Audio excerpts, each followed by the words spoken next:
guess, falling in love. How long have you and Coach Mel been married? 27 years. That is a long time. Hmm. Wow. Would you ever consider renewing your vows with him, or have you already? No, we haven't. In fact, we actually ran off and got married. We were planning a wedding, and then he was in Georgia at Fort Benning, and I went down to see him and decided I wasn't going to leave.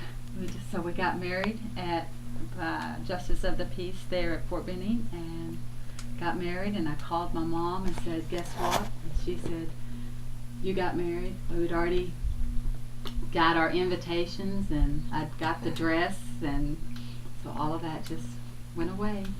So it would be nice to renew our vows so that we could have experience a wedding. That day again. Yeah. And have family around, and so it's just he and I. Kathy, what does love mean to you in your own words?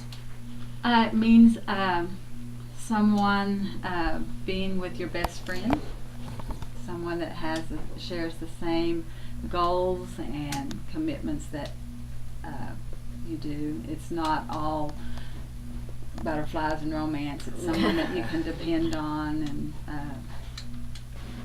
that's there for you no matter what.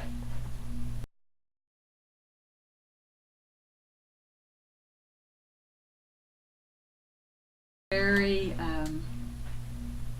driven, and he's a hard worker, good work ethics, and he likes, he's very committed. You know, once he makes a commitment, he's one that's there. He loves his family, his kids, and so that's So one of everything those. He's plays a out. strong family man, and, you know. So when we were first married, he's in the military when we got married, and so he was. We got married, and then we were in Georgia, and then we moved to Germany, and so we had to depend on each other. So that was a good thing, because there wasn't family or friends or anyone else that we could go running to. A lot of people, you know, have that other support group, so we had to depend on each other. So that, I think that was a strong relationship builder, because it was just he and I. And then I had my first child over there in Germany, so then he left me. He dropped me home from the hospital and went out to the field for 3 weeks. So Michael and I were in a strange foreign country all by our lonesome. And how'd you feel about that? I was sad. It was awful. I was my first child, and Yeah. away from no one there to help, and he had to go and do his duty or whatever they were doing. So it was tough, but it also, the Army and coaching prepare you to be a stronger person. I mean, When did y'all move to Newville? 1997. When y'all moved here, y'all were decided to stay in just the general area? Well, we didn't plan on that. We weren't used to that. New Deal is one of the first places that coaches came and stayed.